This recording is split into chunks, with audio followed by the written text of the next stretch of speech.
അദ്ദേഹം ദേഷ്യപ്പെട്ട് പറഞ്ഞു, നീ എൻ്റെ പേര് വളരെ മോശമാക്കി കഴിഞ്ഞ ഇന്റർവ്യൂവിൽ. അപ്പൊ ഞാൻ പറഞ്ഞു, ഇനി അടുത്ത ഇന്റർവ്യൂ വന്നതിന് ശേഷം ഞാൻ അത് പറഞ്ഞു തിരുത്തിക്കോളാം. നീ എന്ത് പറഞ്ഞ് തിരുത്തിയാലും അത് പോകത്തില്ല. എനിക്ക് ഒരു മോശപ്പേര് വന്നു, എന്റെ ഫാമിലിക്ക് ഒരു മോശപ്പേര്. ഞാൻ ഒരു ഫാമിലിക്ക് മോശപ്പേരില്ല, നിങ്ങൾക്ക് മോശപ്പേര്. എന്തുകൊണ്ടാ നിങ്ങൾ നന്നാവാൻ വേണ്ടിയാണ് പറഞ്ഞത്.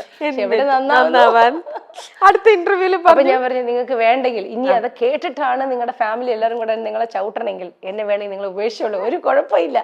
എന്നിട്ട് അടുത്ത ചോദ്യം വിളി, ഞാൻ നിന്നെ ഉപേക്ഷിച്ച നീ എവിടെ പോയി നിൽക്കുമെന്ന്. അപ്പൊ അടുത്ത ആഴ്ച പുള്ളി വന്നു കഴിഞ്ഞാല് ഞങ്ങൾ വീണ്ടും അടുത്ത ഫോട്ടോ ഇടും, ടൈറ്റാനിക്കിൽ നിൽക്കുന്ന പോലെ. We are happy.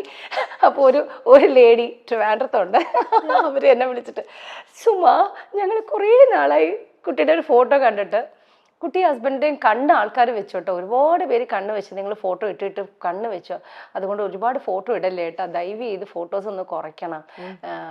അങ്ങനെ ഞാൻ പറയാം, എൻ്റെ പൊന്ന് ചേച്ചി, കണ്ണ് വെച്ചാലും വെച്ചില്ലെങ്കിൽ ഞങ്ങളുടെ ജീവിതം ഇങ്ങനെ പോകും.